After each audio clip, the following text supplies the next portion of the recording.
सर्वांना नमस्कार. जय भारत, जय संविधान. आज 27 नोव्हेंबर वैकुंठवासी धुंडा महाराज देगलूरकर महाविद्यालय देगलूर येथे संविधान गौरव दिन मोठ्या उत्सवात आणि वैचारिक पद्धतीने साजरा केला जात आहे. या संविधान गौरव दिनाच्या कार्यक्रमाचे अध्यक्ष महाविद्यालयाचे प्राचार्य प्राध्यापक डॉक्टर विजय कुलकर्णी सर. या कार्यक्रमासाठी जे आवर्जून उपस्थित आहेत संस्थेचे सचिव आणि ज्यांचं सामाजिक चळवळीमध्ये भरीव योगदान आहे असे राजेश महाराज देगलूरकर. या कार्यक्रमासाठी ज्यांनी मला निमंत्रण दिलेलं आहे आणि हा कार्यक्रम यशस्वीरित्या घडून आला पाहिजे यासाठी जे मेहनत घेत आहेत असे राज्यशास्त्र विभाग प्रमुख प्राध्यापक डॉक्टर गणपत कारिकिंटे सर, याच महाविद्यालयातील विश्वनाथ कंदारे सर, प्राध्यापक डॉक्टर गायकवाड मॅडम आणि इतर सर्व शिक्षक, शिक्षकेतर कर्मचारी वर्ग. आज आपण आपल्या महाविद्यालयामध्ये संविधान गौरव दिन साजरा करीत आहोत आणि या संविधान गौरव दिनाचं औचित्य साधून विद्यार्थ्यांना या विषयाची माहिती मिळाली पाहिजे. भारतीय संविधानातील ज्या प्रमुख गोष्टी आहेत, महत्त्वपूर्ण तरतुदी आहेत, या तरतुदीचा परिचय विद्यार्थ्यांना झाला पाहिजे.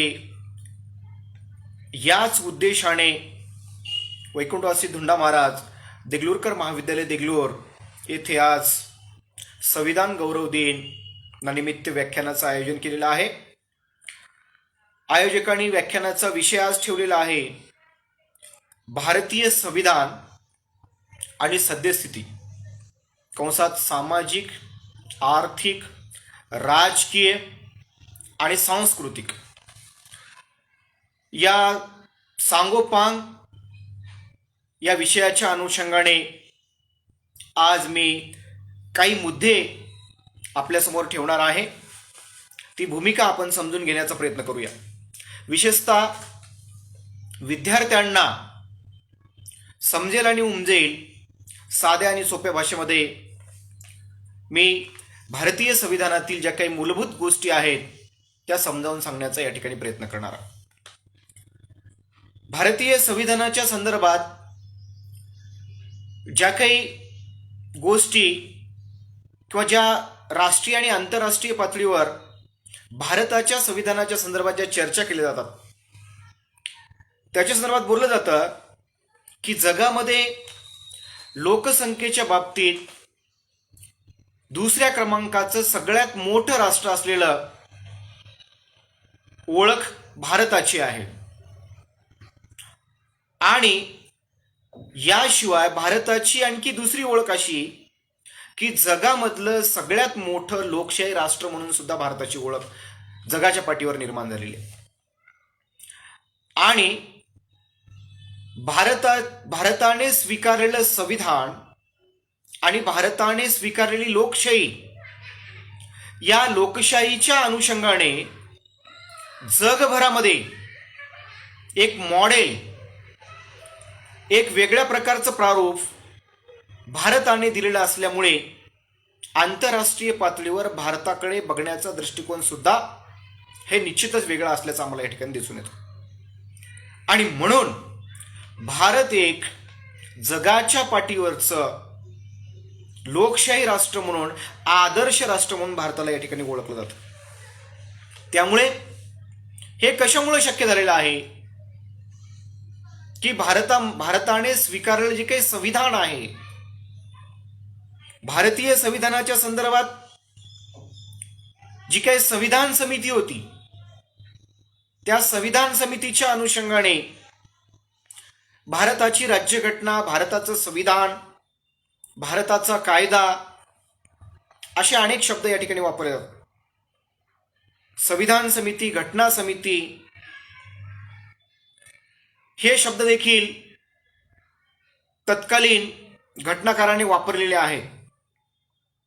आणि म्हणून काही जरी असलं तर शेवटी भारताने स्वीकारलेली लोकशाही आणि त्या लोकशाहीमध्ये तयार केलेली जी काही घटना आहे, जी राज्यघटना आहे, जे संविधान आहे, ते संविधान किती महत्वाचं आहे, ज्या संविधानाचं महत्व जगाच्या पातळीवरती एवढं वाढलेलं आहे, यामधल्या काही गोष्टी आपण जाणून घेण्याचा या ठिकाणी प्रयत्न करूया. तर साधारणपणे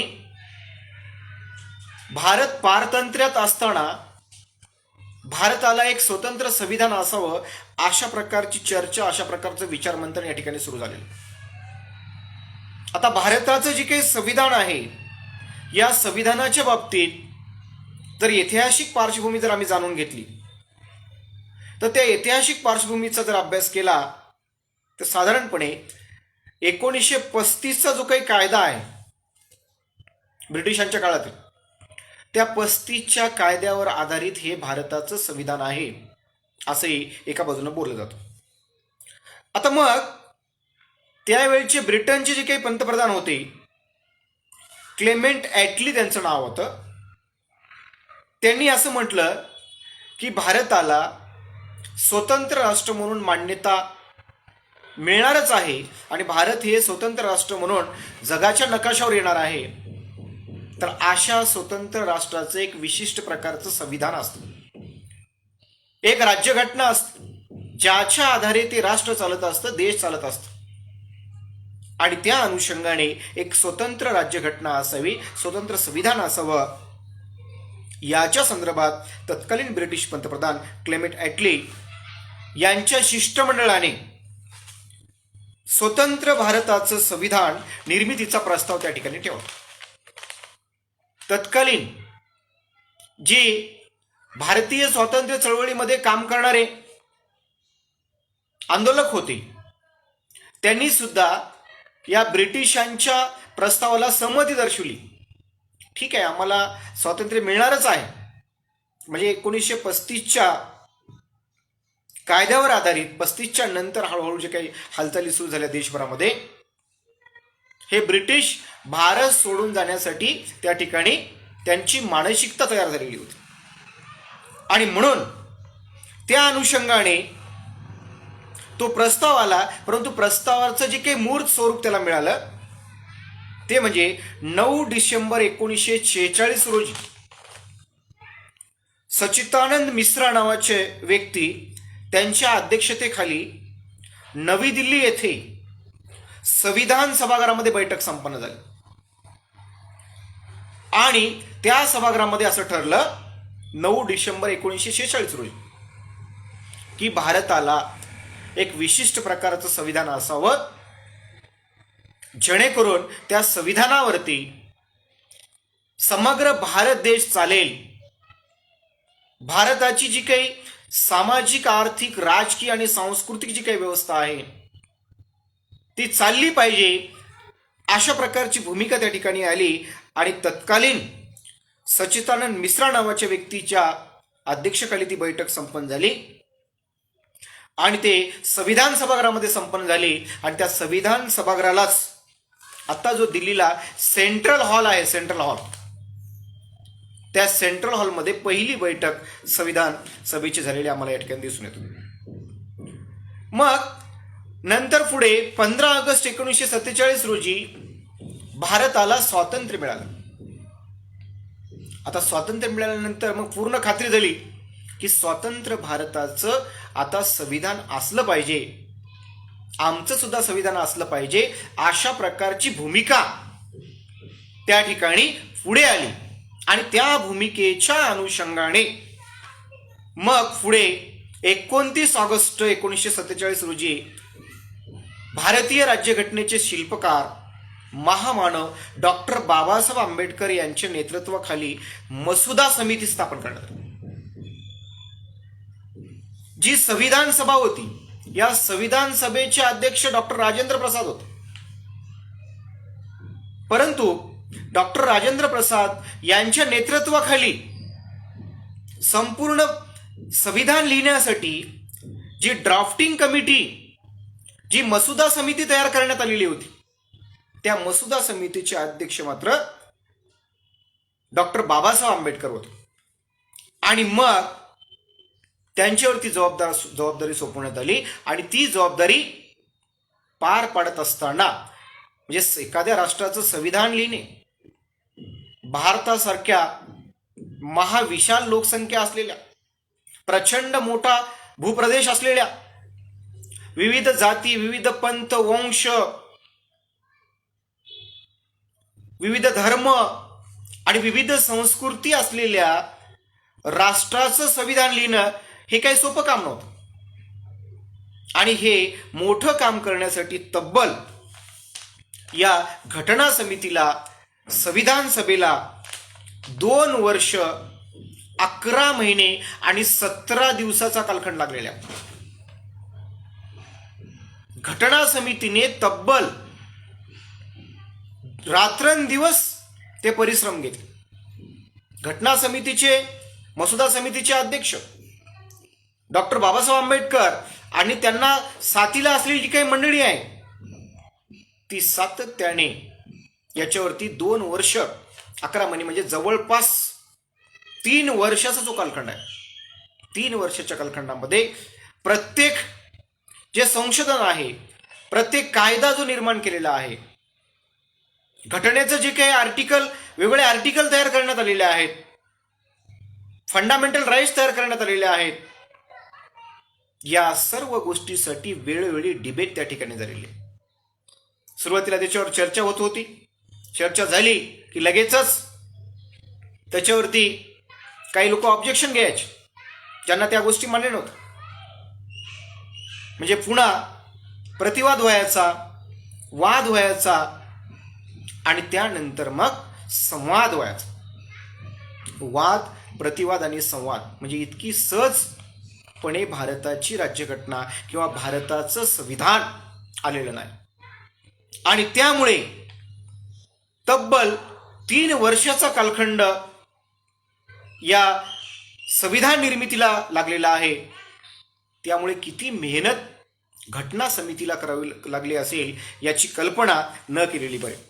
आणि त्या अनुषंगाने सुरुवातीला या घटना समितीमध्ये 389 सदस्य होते. पुन्हा मग स्वतंत्र पाकिस्तानची मागणी 1937च्या दरम्यान तत्कालीन मुस्लिम लीगचे जे काही नेते आहेत, बॅरिस्टर जिना यांचं आणि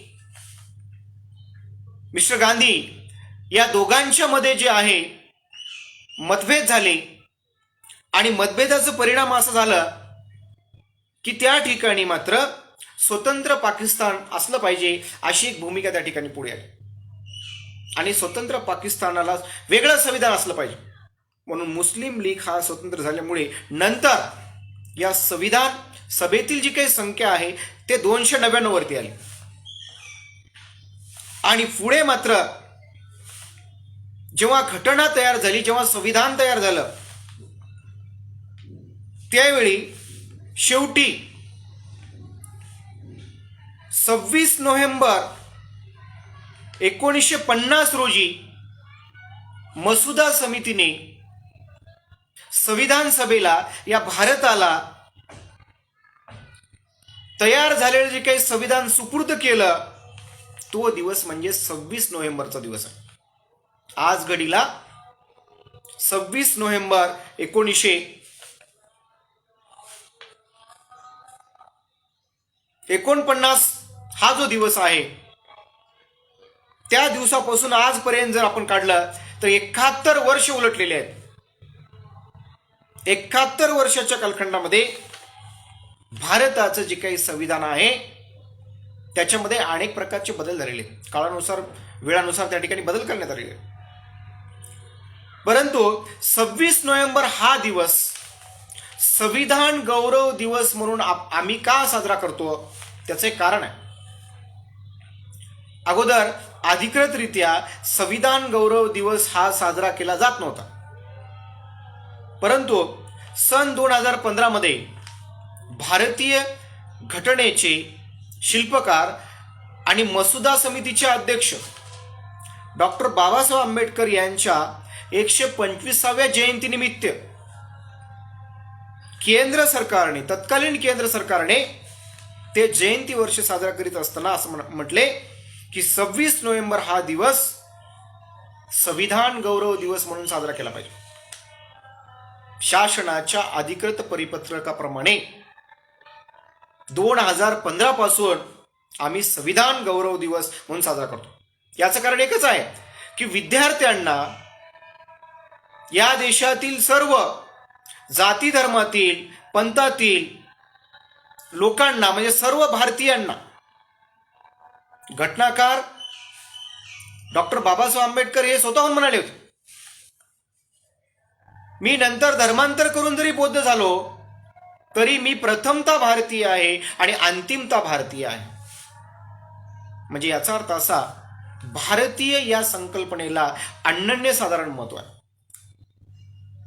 भारतीय राज्यघटनेप्रमाणे, भारतीय संविधानाप्रमाणे आम्ही सर्वजण भारतीय आहोत. मग आमची जात, पंथ, वंश, धर्म, आमची भाषा, आमचा प्रदेश हे नंतर आलेले.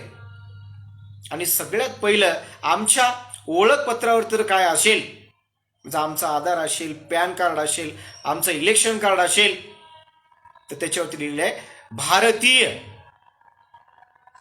सर्वप्रथम आम्ही भारतीय आहोत. म्हणजे घटनाकारांनी सुद्धा तो शब्दप्रयोग या ठिकाणी केलेला आहे.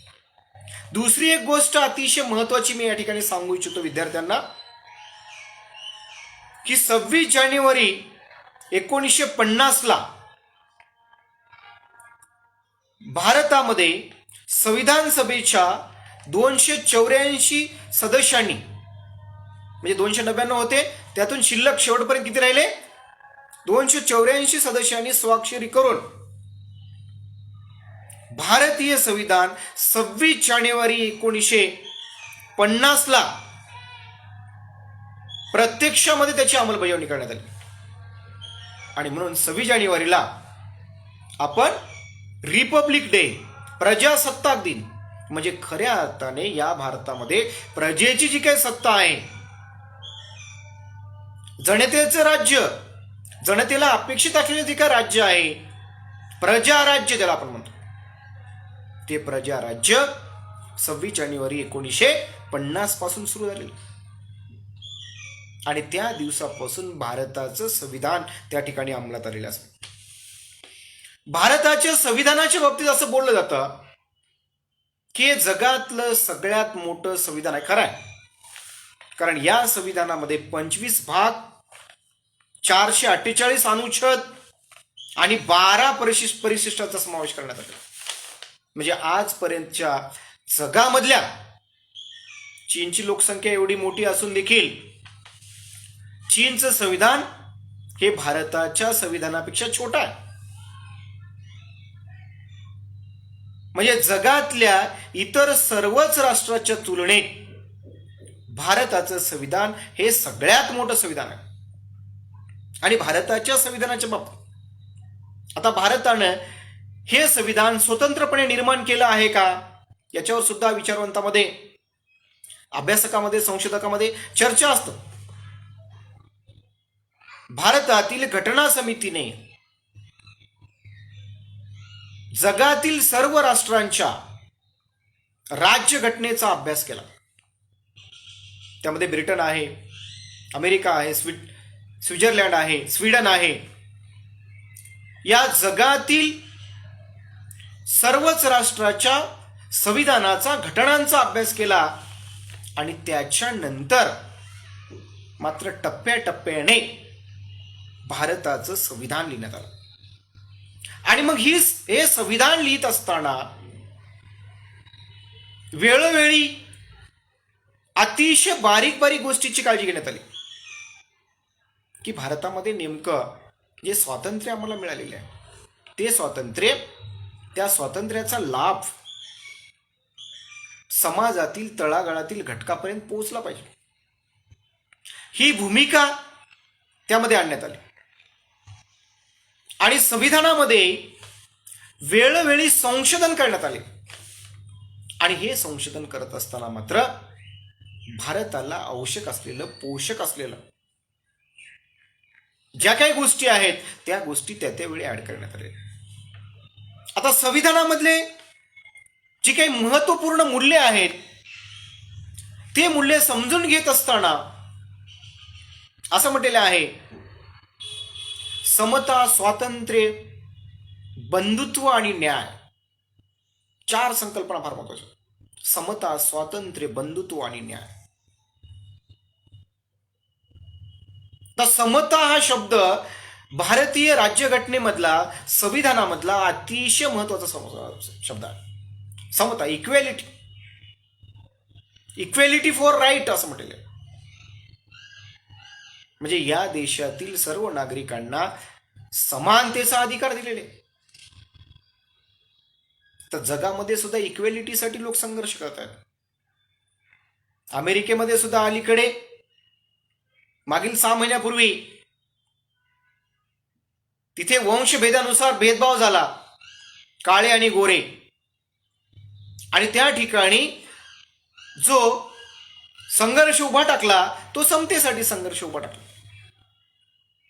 आता इक्वेलिटीचा अर्थ समजून घेत असताना भारतामध्ये, भारतीय संविधानामध्ये इक्वेलिटी कशी आलेली आहे? आपण असं म्हणतो, आमच्या प्रतिज्ञेमध्ये लिहिलेलं आहे की भारत हा विविधतेने नटलेला देश आहे. असं असताना सुद्धा आम्ही बंधुभावाने राहतो. समता आणि बंधुत्व, समता आणि स्वातंत्र्य. आता समतेच्या बाबतीत ज्या राज्यघटनेमध्ये डिबेट झाली त्यावेळी डिबेट होत असताना सुद्धा 2 प्रकारचे गट त्या ठिकाणी होते. एकीकडे समतेच्या संदर्भात सामाजिक समता, आर्थिक समता, राजकीय समता आणि सांस्कृतिक समता, या 4 गोष्टीवरती चर्चा त्या ठिकाणी घडून आल्या. सामाजिक समतेच्या बाबतीत या देशामध्ये ब्रिटिशांच्या पूर्वी जी काही वर्णव्यवस्था होती त्या वर्णव्यवस्थेमध्ये मनुष्यामध्ये भेदभाव करण्यात आलेला होता. परंतु संविधानामध्ये मात्र यापुढे माणसामध्ये कुठल्याही प्रकारचा वर्णव्यवस्थेचा आधार घेऊन किंवा मनुस्मृतीचा आधार घेऊन कोणालाही भेदभाव करता येणार नाही. We the people of India असं म्हटलेलं आहे प्रस्तावनेमध्ये घटनेच्या. आम्ही सर्व भारतीय सारखेच आहोत, कारण आम्हा सगळ्यांना 2 हात, 2 पाय, 1 डोकं, 2 डोळे, 2 कान, म्हणजे शरीराचे सगळे अवयव सारखेच आहेत, फक्त लिंगभेद वगळता. आणि त्यामुळे we the people of India असं म्हटलेलं आहे, इक्वल आहोत. आणि त्यामुळं सामाजिक दृष्ट्या कोणालाही भेदभाव करता येणार नाही. जात, धर्म, पंथ, वंश आणि लिंग सुद्धा कुठल्याही प्रकारचा भेदभाव करता येणार नाही. मग घटनेमध्ये आर्टिकल 14, घटनेमध्ये कलम 14 मध्ये समानता आणलेली आहे, इक्वेलिटी म्हटलेली आहे. जर कोणी असा भेदभाव करत असेल तर त्या ठिकाणी मात्र त्या व्यक्तीला घटनेचं कलम सांगणं गरजेचं आहे. कारण पुन्हा घटनेमध्ये बंधुत्व असं म्हटलेलं आहे, नंतर याच्यामध्ये संशोधन होऊ शकतं. बंधुत्व ही जी संकल्पना आहे ती संकल्पना भारतीय संविधानामध्ये बंधुत्व आणि भगिनीत्व, म्हणजे याचा अर्थ आम्ही अतिशय एकोप्याने राहू. संस्कृती जरी वेगळी असली, जाती वेगवेगळ्या असल्या, धर्म वेगवेगळा असलं, तरी सुद्धा आम्ही एकोप्याने गुणागोविंदाने नांदणार आहोत. सामाजिक दृष्ट्या कुठल्याही भेदभाव केला जाता कामा नये. अशा प्रकारे सामाजिक समतेची संकल्पना त्या ठिकाणी म्हणलं जाते. आर्थिक समतेच्या बाबतीत असं म्हटलेलं आहे, आर्थिक समता म्हणजे सर्वसमावेशक तळागाळातील घटकापर्यंत त्यांना मूलभूत सेवा सुविधा उपलब्ध करून दिल्या जाते. शिक्षण, आरोग्य, आधारभूत संरचना, किमान निवाऱ्याची व्यवस्था, हे ते सर्वसामान्य लोकांपर्यंत पोहोचली पाहिजे. आता मग आर्थिक स्वातंत्र्याच्या संदर्भात, आर्थिक समतेच्या संदर्भात मात्र इथं काही शंका उपस्थित होतात. घटनाकाराने मात्र म्हटलेले होतं, घटनेचे शिल्पकार डॉक्टर बाबासाहेब आंबेडकर यांनी स्वतःच म्हटलेलं होतं, मी जे संविधान लिहून या देशाला देत आहे, घटना समिती या देशाला जे संविधान देत आहे, ते संविधान राबवणारे हे सदसद विवेक बुद्धीने त्याचा वापर करणारे असले पाहिजे. ते केवळ न्यायाच्या भूमिकेतून असले पाहिजेत, ते केवळ समतेच्या भूमिकेतून असलेले पाहिजेत. परंतु त्यांनी जर याच्यामध्ये खोट आणली तर या देशामध्ये सामाजिक आणि आर्थिक समता प्रस्थापित होऊ शकणार नाही. आणि जर असं झालं नाही, सामाजिक आणि आर्थिक समता जर प्रस्थापित होऊ शकले नाही, तर मी माझं ते अपयश समजेल. राज्यघटना यशस्वी आहे असं मी मानणार नाही.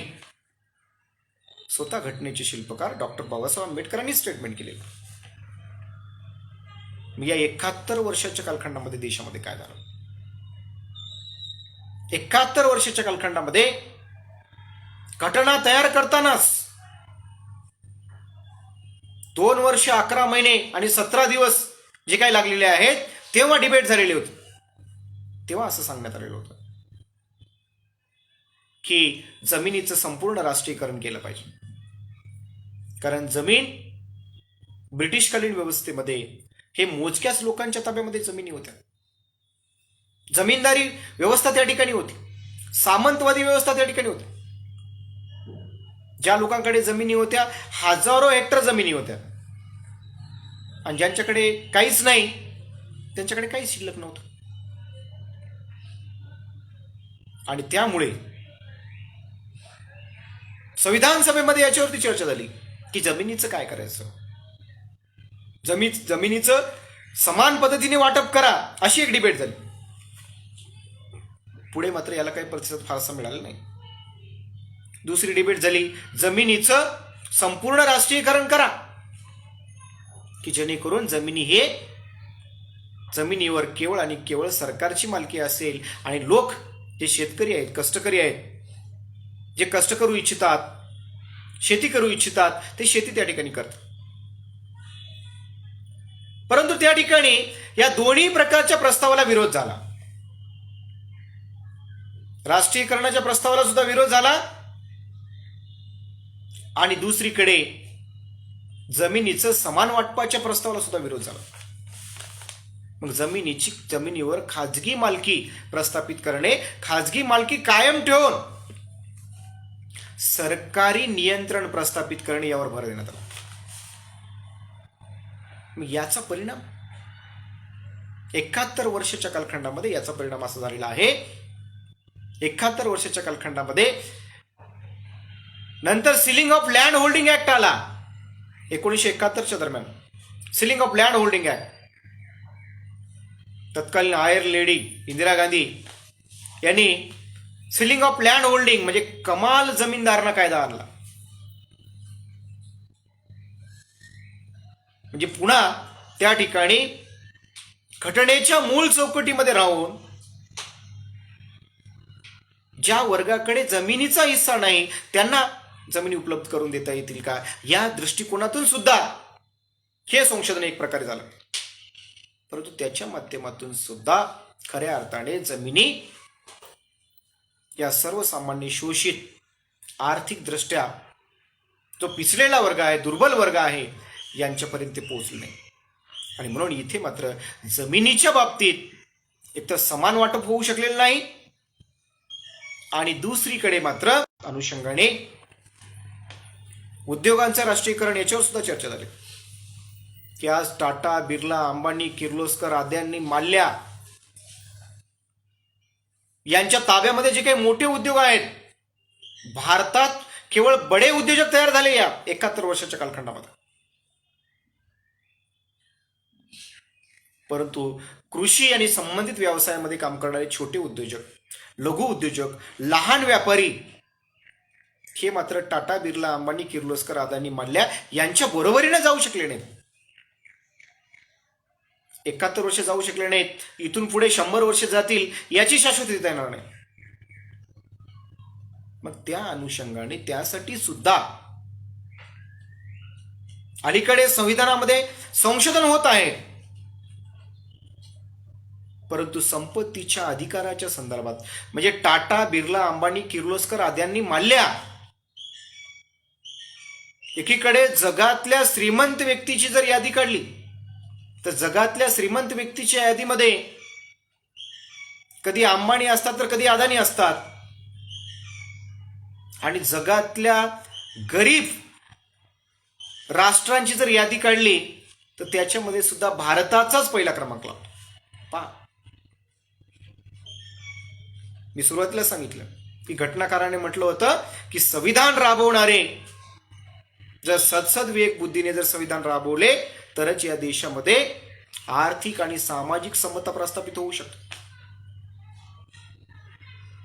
म्हणजे जगातल्या श्रीमंत व्यक्तीची जर यादी काढली तिथे आमचे अंबानी, तिथे आमचे अदानी. आणि म्हणून इकॉनॉमिस्ट रॅग्नर नर्स असं म्हणतात, India is poor, it is a poor. फार सिंपल त्यांनी सांगितलं. भारत हे गरीब आहे कारण ते गरीब आहे, कारण ते गरिबीतून वर आलेलेच नाही. लक्षात, आर्थिक समानतेच्या दृष्टिकोनातून, आर्थिक समतेच्या दृष्टिकोनातून जे काही संविधानामध्ये संशोधन झालेले आहेत, संविधानामध्ये तरतुदी केलेल्या आहेत, त्याच्यावरती सुद्धा जे फंडामेंटल राईट्स आहेत, घटनेमध्ये आर्थिक समानतेच्या दृष्टिकोनातून ज्या तरतुदी केलेल्या आहेत त्याची अंमलबजावणी नीटपणे झालेली आहे. आणि मग उद्योग, शिक्षण, संपत्ती, जमीन यांचं संपूर्ण राष्ट्रीयकरण होऊ शकलं नाही. म्हणून राज्यघटनेमध्ये दुसरा एक मुद्दा आला की जे सामाजिक दृष्ट्या पिछलेला जो काही वर्ग आहे त्यांच्यासाठी आरक्षणाची तरतूद त्या ठिकाणी करण्यात आली. मग या वर्गाला पुढे आणण्यासाठी आरक्षणाच्या माध्यमातून शिक्षण, नोकऱ्या आणि राजकीय आरक्षणाच्या माध्यमातून पुढे आणण्याचा प्रयत्न हे रिझर्वेशन पॉलिसी घटनेमध्ये आली. रिझर्वेशन पॉलिसी भारताच्या संविधानामध्ये सुरुवातीला आलेली नाही. सुरुवातीला केवळ हेच डिबेट झालेले आहेत. सुरुवातीला केवळ आणि केवळ राष्ट्रीयकरणाच्या अनुषंगाने त्या ठिकाणी डिबेट झालेली, चर्चा झालेली. परंतु राष्ट्रीयकरणाचे विषय हे मागे पडत गेले, पुढे येऊ शकले नाहीत. आणि त्यामुळे मात्र काय झालेले आहे, नंतर रिझर्वेशन पॉलिसी आली. आणि रिझर्वेशन पॉलिसीच्या माध्यमातून सुद्धा सामाजिक आणि आर्थिक समता प्रस्थापित झाली आहे का याच्यावर तुम्ही विचारमंथन करा. याच्यावर विद्यार्थ्यांनी विचारमंथन केलं पाहिजे. दुसरीकडे अलीकडे मागील वर्षी केंद्र सरकारने सवर्ण आरक्षण बिल पास केलेलं आहे. याचा उद्देश एकच होता की स्वर्ण समाजातील जे गरीब वर्ग आहे त्या गरीब वर्गाला सुद्धा आरक्षणाचा लाभ मिळाला पाहिजे. त्यांना शिक्षण, नोकऱ्यामध्ये संधी मिळाली पाहिजे. आरक्षणाचा मूळ उद्देश हाच होता. संविधानामध्ये आरक्षणाचं जी काही भूमिका घेण्याचं कारण एकच होतं की ज्यांना संधी मिळालेली नाही त्यांना संधी मिळाली पाहिजे. शोषित दुर्लक्षित घटकांना संधी मिळाली पाहिजे. तसं पाहिलं जागतिक बँक,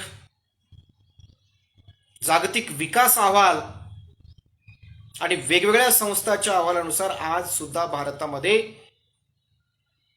आर्थिक निकषाच्या आधारे किती लोक गरीब आहेत याची जर माहिती आम्ही काढली तर जवळपास आजही आकडे तेच आहेत. जरी national sample survey organisation, central statistical organisation या दोन्ही संस्था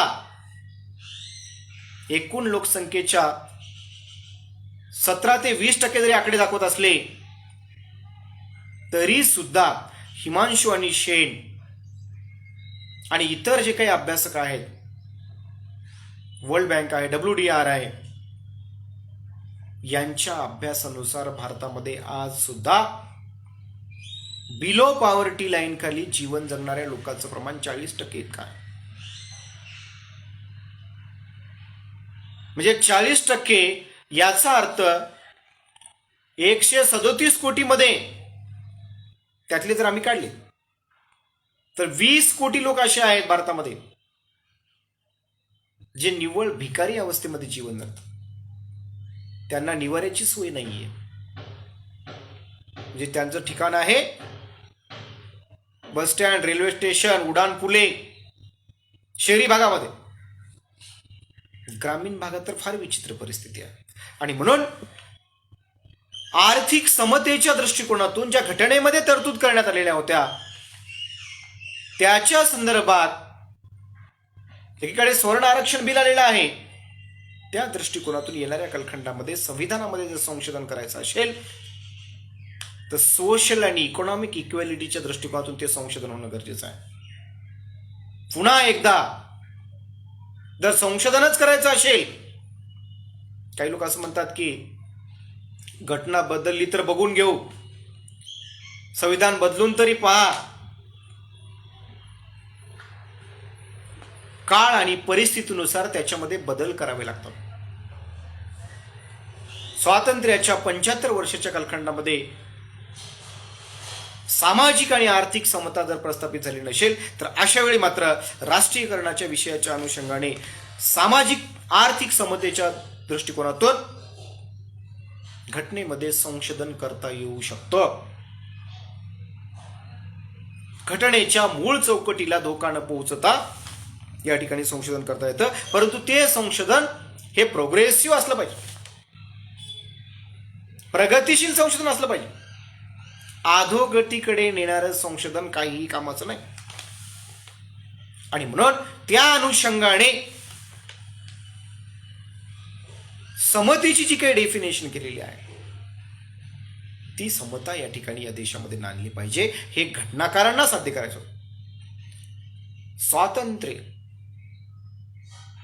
स्वातंत्र्याच्या बाबतीत जगामध्ये भारत 1 नंबरवर आहे. कारण 71 वर्षाच्या कालखंडामध्ये प्रचंड स्वातंत्र्य भारतीय नागरिकांना मिळालेले आहे. आम्ही म्हणतो स्वतंत्र भारताचे आम्ही नागरिक आहोत. आम्हाला कोणी कुठल्याही कलमाखाली किंवा कुठल्याही कायद्याखाली जर अटक झाली असेल तर आम्ही काय केलं पाहिजे, फंडामेंटल राईट्स त्याला दिलेले. एकीकडे स्वातंत्र्य आहे आणि स्वातंत्र्याची गळचेपी जर झाली असेल, सगळ्यात स्वातंत्र्य जर कोणतं मिळालं असेल या संविधानामध्ये ते म्हणजे अभिव्यक्ती स्वातंत्र्य. तुम्ही देशाच्या पंतप्रधानाबद्दल सुद्धा सोशल मीडियामध्ये, प्रिंट मीडियामध्ये जाहीरपणे समाजामध्ये बोलू शकता, टीका करू शकता त्यांच्यावर. हे अधिकार भारतीय संविधानाने दिलेले. परंतु ती टीका मात्र कशी असली पाहिजे, त्याला संदर्भ असले पाहिजे. बिगर संदर्भाची टीका काही कामाची नाहीये. ती वैचारिक असली पाहिजे, अभ्यासपूर्ण असली पाहिजे. म्हणजे देशाच्या राष्ट्रपतीपासून सर्वोच्च जे काही पद आहे, घटनेने 3 गोष्टी या ठिकाणी दिलेल्या आहेत.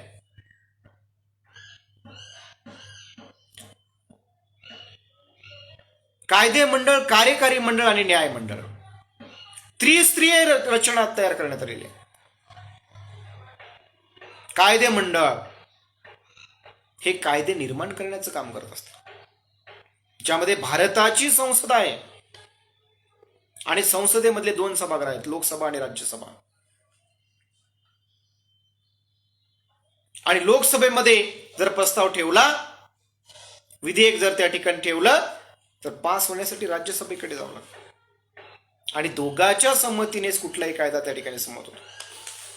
कार्यकारी मंडळ, कायदे मंडळाने निर्माण केलेले जे काही कायदे आहेत त्याची अंमलबजावणी करण्याचं काम हे कार्यकारी मंडळ करत असतं, पंतप्रधान आणि त्यांचं मंत्रिमंडळ. आणि यांनी केलेले कायदे आणि ते कायदे योग्य आहेत की अयोग्य आहेत हे तपासण्याचं काम हे न्यायमंडळ करत असते, जे आपल्याकडे जिल्हा व सत्र न्यायालयापासून ते हायकोर्ट आणि सुप्रीम कोर्टापर्यंत न्याय व्यवस्था तयार केलेली आहे. म्हणून कायदे मंडळ, कार्यकारी मंडळ आणि न्याय मंडळ याच्यामध्ये आपलं स्वातंत्र्य दडलेलं आहे. आपले अधिकार दडलेले आहेत, ते अधिकार आपण ओळखले पाहिजे. आपले अधिकार, आपलं स्वातंत्र्य आणि स्वातंत्र्य म्हणजे स्वातंत्र्याचा किती प्रमाणामध्ये आम्ही उपयोग केला पाहिजे हे सुद्धा राज्यघटनेने घालून दिलेले आहे. म्हणून विद्यार्थ्याने एक गोष्ट लक्षात ठेवली पाहिजे की आपलं स्वातंत्र्याचा उपभोग घेताना दुसऱ्याला त्रास होणार नाही. आपल्या भारतीय नागरिकत्वाचा फायदा घेत असताना इतरांना त्रास होणार नाही याची आम्ही काळजी घेतली पाहिजे. तर याची काळजी घेण्यामध्ये जर आम्ही यशस्वी झालो असेल तरच आम्हाला पूर्ण स्वातंत्र्य, खऱ्या अर्थाने स्वातंत्र्यामध्ये आम्ही संतुलन केलेलं आहे असं या ठिकाणी आपण म्हणू शकतो. अभिव्यक्ती स्वातंत्र्याचा सुद्धा दुरुपयोग होता कामा नये. जर कुणी असं करत असेल तर त्याच्या विरुद्ध सुद्धा घटनाकाराने त्या तरतुदी लिहून ठेवलेल्या आहेत. बंधुत्व, आता बंधुत्व याच्या संदर्भात राज्यघटनेमध्ये बंधुत्व, भगिनीत्व हे सहकारी दृष्टिकोनातून एकमेकांना सहकार्य करण्याच्या दृष्टिकोनातून मांडलेलं आहे. आता काही फेमिनिस्ट बंधुत्वाच्या संदर्भात असं म्हणतात की बंधुत्व म्हणजे भगिनीत्व नवं काय. बंधुत्व या शब्दावरती पुरुषी संस्कृतीचा प्रभाव आहे का? ठीक आहे, शंका घेऊ शकतात, शंका घ्यायला काही अडचण नाही, शंका घ्या, पण त्याचं क्लिअरिफिकेशन असं आहे. बंधुत्व आणि भगिनीत्व आम्ही बंधुतुल्य मानतो इतरांना. बऱ्याच वेळेस काय होतं की व्यवहारामध्ये आम्ही शब्द वापरत असताना भाऊ, बहीण, ताई, दादा, काका म्हणजे नातेसंबंध जोडत असतो. म्हणजे नातेसंबंध यासाठी जोडतो, रक्ताचं नातं नसेल तरी आम्ही म्हणतो ताई, दादा, भाऊ, काका, मामा. का? कारण त्याच्यामध्ये एक वेगळं प्रेम दडलेलं असतं, त्याच्यामध्ये एक आत्मीयता दडलेली असते आणि त्यामध्ये एक जिव्हाळा दडलेला असतो. आणि बंधुत्व या संकल्पनेमध्ये घटनाकाराने असं म्हटलेलं आहे की आम्ही भारतीय लोक हे बंधुभावाने या ठिकाणी राहू, गुणागोविंदाने राहू.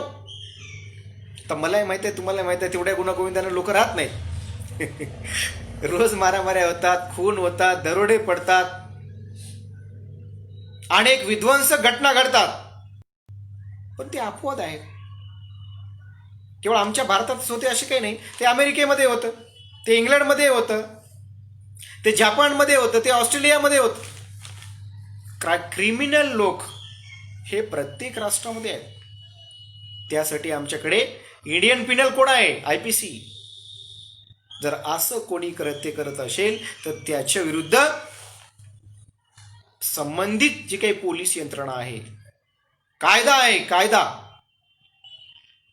कायदा आणि सुव्यवस्था जर कोणी बिघडण्याचा प्रयत्न केला असेल तर त्याच्या विरुद्ध गुन्हा रजिस्टर करता येतो.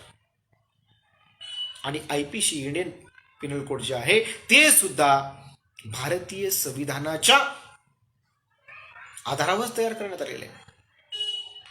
म्हणजे या देशातला जो कायदा आहे तो मात्र भारताच्या राज्यघटनेचा तो भाग आहे, त्याच्या पुढे जाता येत नाही.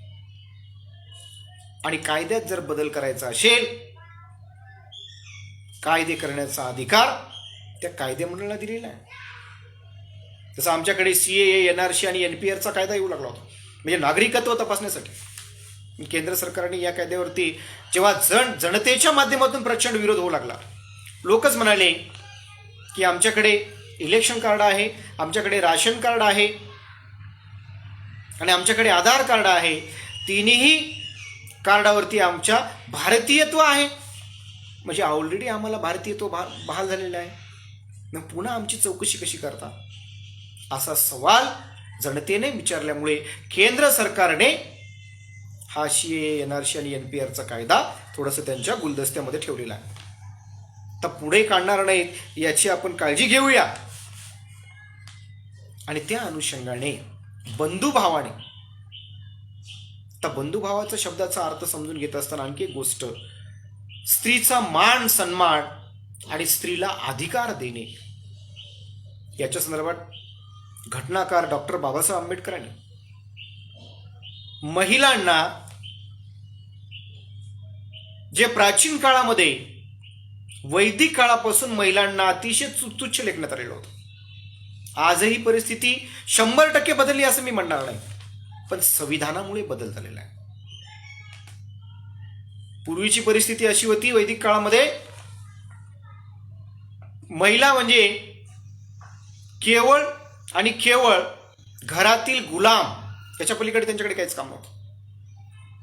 म्हणजे त्यांना अभिव्यक्ती स्वातंत्र्य नाही घरामध्ये, त्यांना आर्थिक स्वातंत्र्य नाही, त्यांचा सामाजिक दर्जा नाही. म्हणजे समाजामध्ये खाली मान घालून जगणे, कुटुंबात खाली मान घालून जगणे, नेतृत्व विकास नाही त्यांचा, आणि संपत्तीमध्ये वाटा नाही. म्हणून घटनाकार डॉक्टर बाबासाहेब आंबेडकरांनी जेव्हा हिंदू कोड बिल आणण्यात आलं, त्या हिंदू कोड बिलाला प्रचंड विरोध झाला.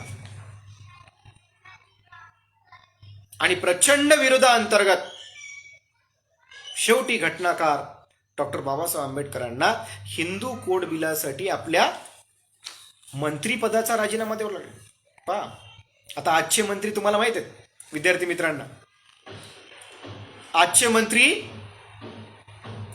तर सोडा, साधं जिल्हा परिषद सदस्य, ग्रामपंचायत सदस्य बनण्यासाठी लोक मागे पुढे करतात, सलाम ठोकतात, लोटांगण घालून पाया पडतात. पण घटनाकारांनी मात्र असं काही केलेलं नाही. त्यांनी मात्र स्त्रीचं स्वातंत्र्य, स्त्रीचे अधिकार आणि त्या स्त्रीला मिळाले पाहिजेत म्हणून आपल्या मंत्रीपदाचा त्याग केला. असा कोणी मंत्री पुढे येणाऱ्या कालखंडामध्ये होईल का, याची आपल्याला शाश्वती देता येणार नाही. आणि म्हणून त्या अनुषंगाने बंधुत्व या शब्दाचा अर्थ असा की स्त्रीला सुद्धा तिचे पूर्ण अधिकार मिळाले पाहिजेत, वडिलोपार्जित संपत्तीमध्ये अधिकार मिळाले पाहिजेत, पतीच्या संपत्तीमध्ये तिला अधिकार मिळाले पाहिजेत, तिचा सामाजिक दर्जा सुद्धा कुटुंब व्यवस्थेमध्ये चांगला असला पाहिजे, तिला मान सन्मान या सर्व गोष्टी त्या ठिकाणी मिळाल्या पाहिजेत. आणि म्हणून बंधुत्व ही जी संकल्पना संविधानामध्ये मांडलेली आहे, ती संकल्पना हे स्त्री पुरुष समानता आणि वेगवेगळ्या जाती, धर्म, पंथ, वंश या सगळ्यांना आपण समान लेखलं पाहिजे, अशा प्रकारची ती संकल्पना मांडलेली आहे.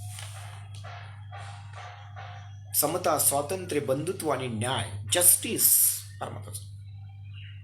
न्याय ही संकल्पना जे संविधानामध्ये आलेली आहे त्या न्यायाच्या संदर्भात, म्हणजे अन्याय झाल्यानंतर मग आम्ही न्याय मागतो. त्याच्यासाठी जिल्हा व सत्र न्यायालयापासून ते उच्च न्यायालय आणि सर्वोच्च न्यायालय अशी न्याय व्यवस्थेची त्रिस्तरीय रचना तयार करण्यात आलेली आहे. न्याय या शब्दाचा अर्थ समजून घेत असताना या भारतामध्ये एकीकडे बंधुत्व आहे, परंतु बंधुत्वामध्ये जर कुठे क्लेश निर्माण झाला असेल, द्वेष निर्माण झाला असेल, तर अशा वेळी काय होऊ शकतं, त्या दोन व्यक्तीमध्ये, दोन कुटुंबामध्ये, दोन समूहामध्ये आर्थिक, सामाजिक, राजकीय, सांस्कृतिक या कोणत्याही विषयावरून जर वाद निर्माण झाला असेल तर अशा वेळी न्याय कुणाला मागायचं? न्याय मिळेल का? आणि न्याय मिळाला पाहिजे याची व्यवस्था भारतीय संविधानाने घालून दिलेली आहे. आणि म्हणून न्याय मिळवण्यासाठी पहिल्यांदा सरळ सरळ आम्हाला न्यायालयामध्ये जाता येत नाही. काही प्रकरणामध्ये जर क्रिमिनल असेल त्याच्यामध्ये दोन प्रकार आहेत, दिवाणी न्यायालय आणि फौजदारी न्यायालय. जर एखादा क्राईम घडला असेल तर अशा वेळी सर्वप्रथम आम्हाला काय करावं लागतं, FIR नोंदवावं लागतं संबंधित पोलीस स्टेशनला.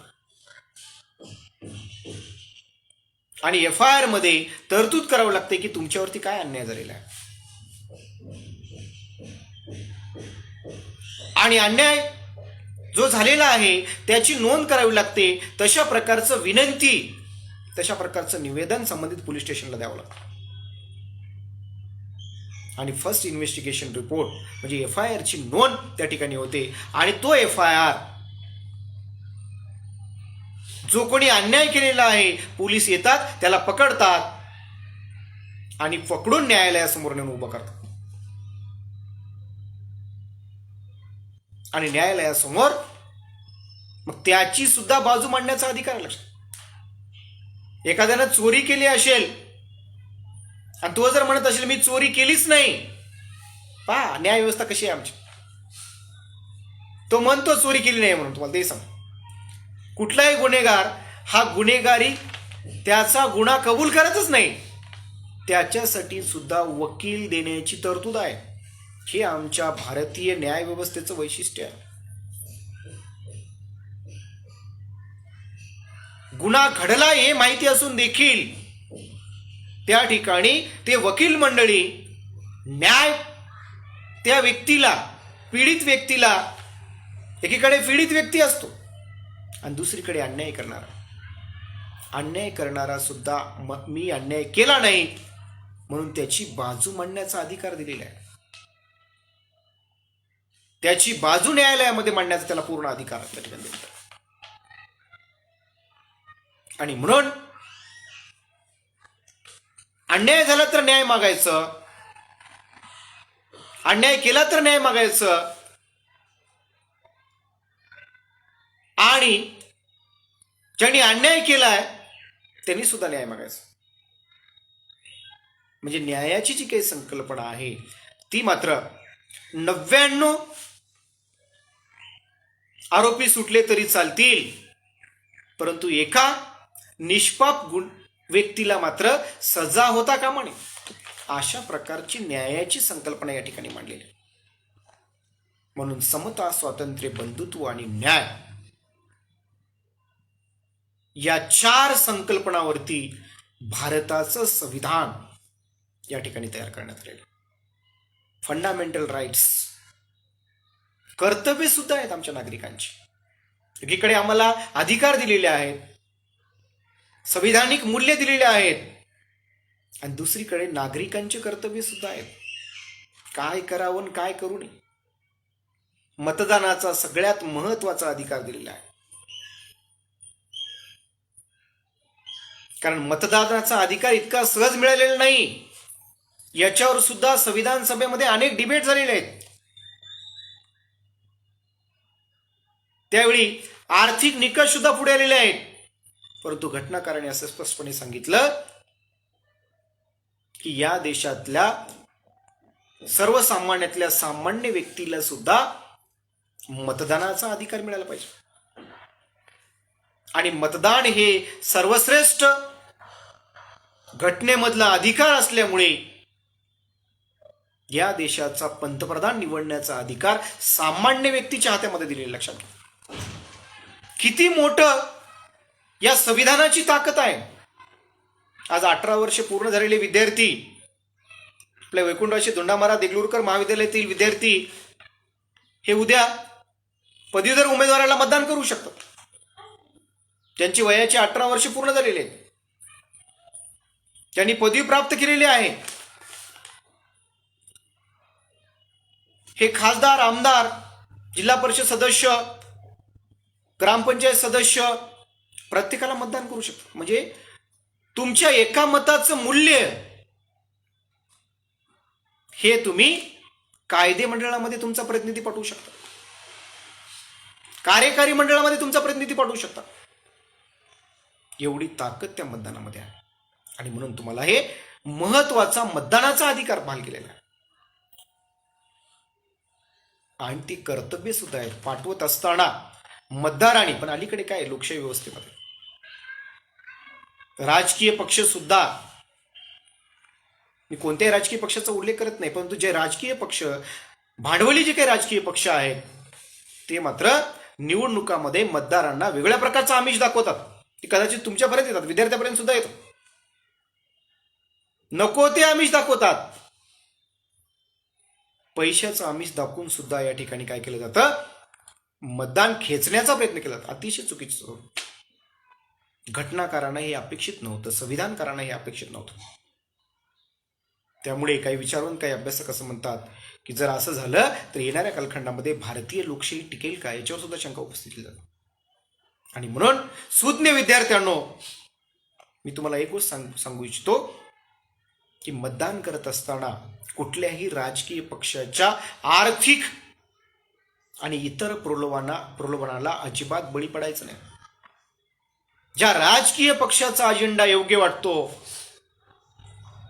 त्याच राजकीय पक्षाच्या उमेदवारांना आपण निवडण्याचा पूर्ण अधिकार या राज्यघटनेने तुम्हाला दिलेला आहे. आणि म्हणून कुठल्याही आमिषाला विद्यार्थ्यांनी बळी पडता कामा नये. आणि या देशातली प्रत्येक संपत्ती, शिक्षण, आरोग्य, मूलभूत सेवा सुविधा, जी सार्वजनिक मालमत्ता आहे, या सार्वजनिक मालमत्तेचं रक्षण करण्याची जबाबदारी सुद्धा तुमची आहे. आणि ते आपण केलं पाहिजे. या अनुषंगाने या 71 वर्षाच्या कालखंडामध्ये भारतामध्ये असलेली जी काही सामाजिक, आर्थिक, राजकीय आणि सांस्कृतिक परिस्थिती, सांस्कृतिकच्या बाबतीत भारताचं संविधान 2 शब्द टाकले, समाजवादी आणि धर्मनिरपेक्ष असं म्हणतो. सेक्युलर संविधान आहे. इथे हिंदू, मुस्लिम, सिख, ईसाई, ख्रिश्चन, पारशी, बौद्ध. अलीकडे एक शेवटचा कॉलम आहे, 2021ला जनगणना येणारच आहे, ते आहे ऑदर, म्हणजे निधर्मी. म्हणजे हिंदू, मुस्लिम, शीख, ख्रिश्चन, ईसाई, पारशी, बौद्ध, जैन आणि निधर्मी, म्हणजे धर्म न मानणारा वर्ग. म्हणजे असे अनेक धर्माचे वेगवेगळ्या संस्कृती असलेले लोक आहेत त्या ठिकाणी. हिंदूंचं कल्चर वेगळं, मुस्लिमांचं वेगळं, जैनांचं वेगळं, ख्रिश्चनांचं वेगळं, बौद्धांचं वेगळं, पारशांचं वेगळं आणि धर्म न मानणाऱ्यांचं सुद्धा कल्चर वेगळं. म्हणजे सर्वांच्या संस्कृतीचा आदर करणे, त्यांचा सन्मान करणे, त्यांचा अपमान कधी करू नये. आणि हे आमच्या संविधानानं आम्हाला शिकवलेलं आहे. आणि म्हणून विद्यार्थी मित्रांनो, सांस्कृतिक आपलं कल्चर जरी वेगळं असलं तरी सर्वांना सामावून घेणे, सगळ्यांच्या संस्कृतीचा आदर करणे, हे जर आम्ही पालन केलो तर निश्चितपणे भारतामध्ये खऱ्या अर्थाने आम्ही एकजुटीने, एकात्मतेच्या भावनेने, म्हणजे राष्ट्रीय एकात्मता शब्द वापरलेला आहे, राष्ट्रीय एकात्मता, म्हणजे विविधतेतून एकता, म्हणजे जाती, धर्म, पंथ, वंश, लिंग एवढे भेदभाव असताना सुद्धा आम्ही एकोप्यानं नांदतो, आम्ही एकत्र नांदतो, हे आम्ही जगाला दाखवतो. भारताचे पंतप्रधान नरेंद्र मोदी विदेशात जाऊन सांगतात की आमच्या भारताचं जी काही संस्कृती आहे किती चांगली आहे. हे कशाच्या आधारावर सांगतात? कारण आम्ही जे भारतामध्ये कल्चर निर्माण केलेले आहे त्याच्या आधारे जाऊन सांगतो. परंतु अलीकडे मात्र जे सांस्कृतिक दूषित वातावरण निर्माण झालेले आहे, हिंदू मुस्लिम दंगे, हे सांस्कृतिक दूषित वातावरण जे निर्माण झालेलं आहे ते वातावरण येणाऱ्या कालखंडामध्ये कमी झालं पाहिजे. या दृष्टिकोनातून विद्यार्थ्यांनी सुद्धा पुढाकार घेतला पाहिजे, शिक्षकांनी सुद्धा पुढाकार घेतला पाहिजे. आणि या 75 वर्षाच्या स्वातंत्र्याच्या नंतर देशामधली जी काही सामाजिक, आर्थिक, राजकीय आणि सांस्कृतिक जी काही परिस्थिती, एका बाजूने जगातलं सर्वश्रेष्ठ संविधान आहे, परंतु दुसऱ्या बाजूने ते सर्वश्रेष्ठ संविधान योग्य प्रकारे भारतामध्ये राबवण्यात न आल्यामुळे प्रचंड सामाजिक विषमता आहे, प्रचंड आर्थिक विषमता आहे. तो कोट्याधीश आहे, अब्जाधीश आहे, आणि नाही त्याच्याकडे काहीच नाही रे आहे. म्हणजे कार्ल मार्क्सने सांगितल्याप्रमाणे 2 प्रकारचे वर्ग देशामध्ये तयार झालेले आहेत. एक आहे रे, म्हणजे यांच्याकडे सगळंच आहे रे, गाडी, बंगला, शेती, उद्योग सगळं आहे रे, नाहीरेकडे काहीच नाही रे. म्हणजे अशा प्रकारचे 2 वर्ग या देशामध्ये तयार झालेले आहेत. आणि ते वर्ग जर येणाऱ्या कालखंडामध्ये कुठेतरी ही आर्थिक विषमतेची दरी, सामाजिक विषमतेची दरी जर कमी करायची असेल तर संविधानाचं योग्य प्रकारे अंमलबजावणी झाली पाहिजे. आणि ते जबाबदारी आम्हा भारतीय नागरिकांची आहे, आम्हा विद्यार्थ्यांची आहे, हे मी निष्कर्षतः आपल्यासमोर सांगतो. आणि संविधानाची योग्य अंमलबजावणी झाल्यास देशात सामाजिक आणि आर्थिक समता प्रस्थापित होऊ शकतं, असं निष्कर्ष वजा मी या ठिकाणी बोलतो. आणि पुनश्च एकदा आयोजकाचे वैकुंठवासी धोंडा महाराज देगलूरकर महाविद्यालय देगलूर येथील महाविद्यालयाचे प्राचार्य विजय कुलकर्णी सर, संस्थेचे सचिव आणि सामाजिक कार्यकर्ते राजेश महाराज देगलूरकर, या कार्यक्रमाचे आयोजक माझे गुरु, त्यांनी मला शिकवलेलं आहे. विशेषतः एक गोष्ट सांगायची राहून गेली की मी आपल्या महाविद्यालयाचा विद्यार्थी आहे. BA प्रथम वर्ष मी आपल्याच महाविद्यालयामध्ये पूर्ण केलेलं आहे. आज प्राध्यापक म्हणून शंकरराव चव्हाण महाविद्यालय अर्धापूर येथे मी काम करतोय. आणि सामाजिक, राजकीय आणि सांस्कृतिक चळवळीमध्ये अतिशय प्रामाणिकपणे मी काम करत आहे. मला अभिमान आहे की मी वैकुंठवासी धोंडा महाराज देगलूरकर महाविद्यालय देगलूरचा विद्यार्थी आहे. आणि म्हणून कार्यक्रमाचे आयोजक प्राध्यापक डॉक्टर गणपत कारिकिंटे सर, राज्यशास्त्र विभाग प्रमुख आणि सर्व शिक्षक, शिक्षकेतर कर्मचारी आणि विद्यार्थी मित्रांचं पुनश्च एकदा मनापासून आभार मानतो. आणि या विषयाच्या अनुषंगाने, भारतीय संविधान आणि सद्यस्थिती या विषयाच्या अनुषंगाने मी काही मुद्दे या ठिकाणी मांडण्याचा प्रयत्न केला. तासाभरामध्ये सगळेच्या सगळे मुद्दे मांडणं शक्य नव्हतं, परंतु मोजक्या मुद्द्यांना मी स्पर्श करून काही मुद्दे विद्यार्थ्यांच्या लक्षात आणून देण्याचा प्रयत्न केला. आपण शांतपणे मला ऐकून घेतलात. सर्वांचं पुनश्च एकदा मनापासून धन्यवाद देतो. जय भारत, जय संविधान.